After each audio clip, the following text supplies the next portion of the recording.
Hi my foodie friends, welcome back to my channel Taste of Life Vlog. Today we are going to make pumpkin bars. They are very moist and so far I have not found anyone who doesn't love them. So let's get started and see the recipe.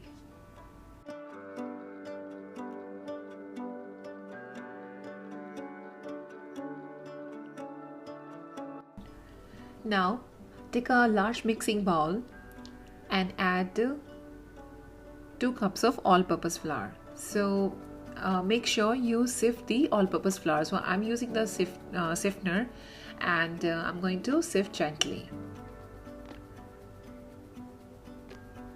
Now I need baking powder 1 teaspoon, baking soda 1 teaspoon,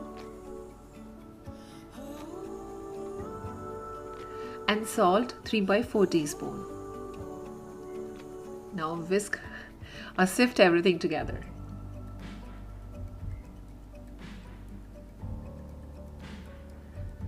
Now add nutmeg 1/4 teaspoon, mixed spice 2 teaspoon. You can also add cinnamon and allspice also if you want instead of mixed spice. Now add ground ginger, which is 1/4 teaspoon. Now mix well everything.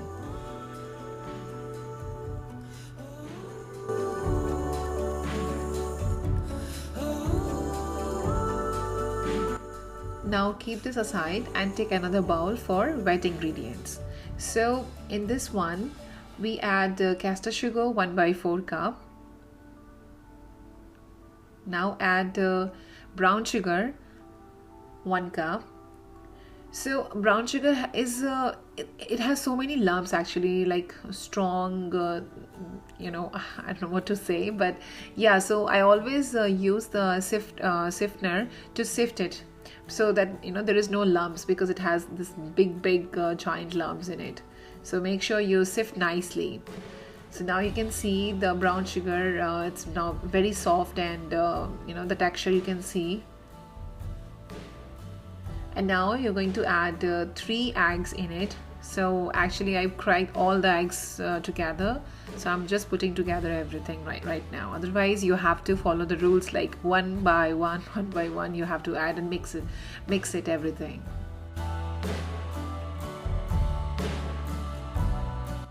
Now add vegetable oil 2/3 cup. Goes in the bowl. Now add the whole milk 1/4 cup.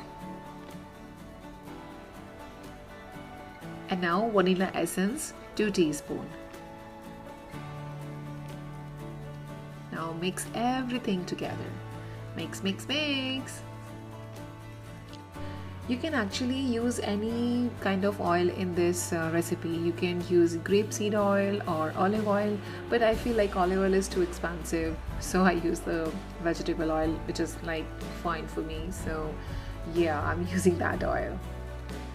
Now add the pumpkin puree. So pumpkin puree, actually this is the homemade pumpkin puree I made. I mean, if you have pumpkin puree from the market, if you can find pumpkin puree in the market, you can definitely use that. So here I've used 2 cups of pumpkin puree, which is homemade and obviously fresh. So mix everything, and please make sure that there is no lumps. That's why you're mixing puree very vigorously and nicely. Now add the dry mixture which we have prepared earlier. It has all the ingredients in the dry mixtures, like baking soda, baking powder, all the spices like cinnamon, ginger and everything. So you add the flour half first, and the rest you can add later, because we are trying to make sure that there is no lumps while mixing it. And it's a lot of flour mixing together, it's little difficult. So make sure you just take half of the flour first and rest later.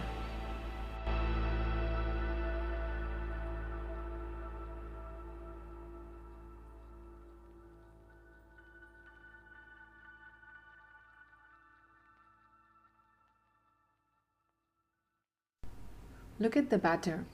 The texture came out really nice. Look at that. It's very soft and silky. The consistency is perfect. Now I have this 9 by 9 square cake tin, and which is grease with butter, and on the top I use the parchment paper. Now I'm going to pour the batter. Oh my god, looks so nice.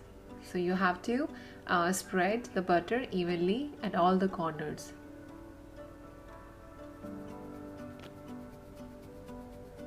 Now tap the baking tray to release the extra air in it.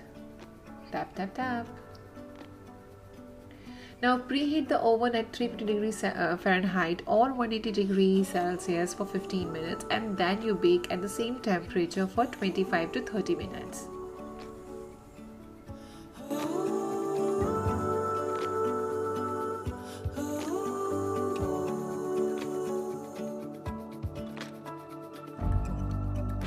So while baking, let's make the cream cheese frosting.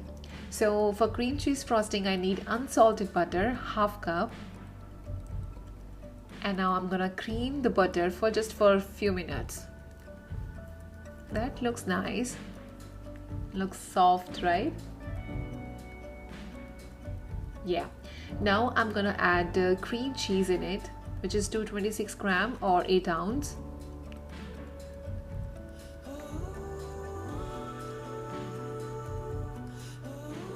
Now we are going to mix this up until it's nice and smooth.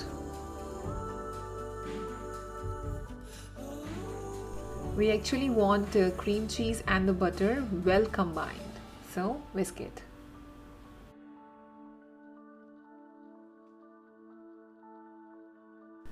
Don't forget to scrub down the ball and whisk again.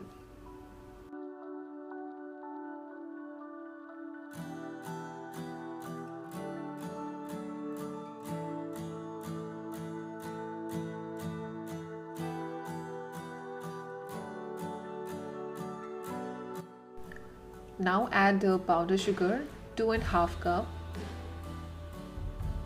So I'm adding slowly. I'm adding half first and half sugar later, because it's very difficult for me to add everything in one time, because it's a powder sugar. So when you start mixing it together, it's like poof, So now rest of the sugar.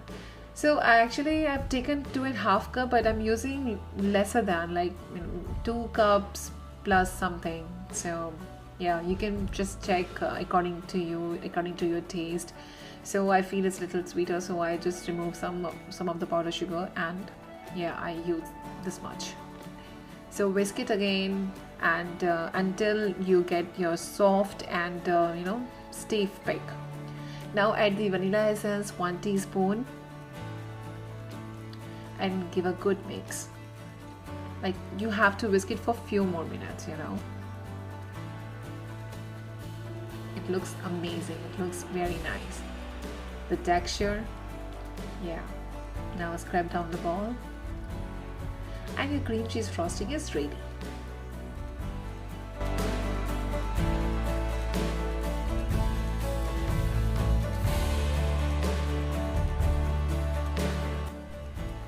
After 25 minutes, the cake is out from the oven, and my god, it look amazing. The color, pumpkin.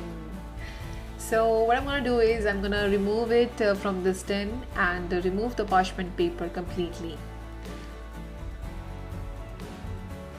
and transfer it to the nice board.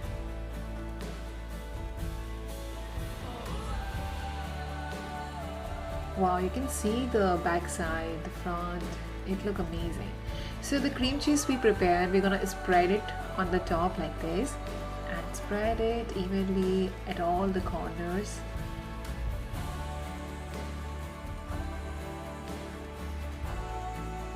I'm telling you, this is gonna be a very, very tasty and delicious pumpkin bars. So I spread it like that. And so I like little spice in it, so I'm gonna sprinkle a little bit of cinnamon. You can add pumpkin spice also, but I'm sorry, I couldn't find the pumpkin spice in the market, so I'm using the cinnamon. And I'm gonna cut the bars like the square shapes. So this is the size I'm cutting. You can cut the bars in a bigger size, longer, whatever the shape you want. You can cut in that shape. Hey guys, if you are new to my channel, please subscribe to my channel, like the video, and press the bell icon button for further notifications.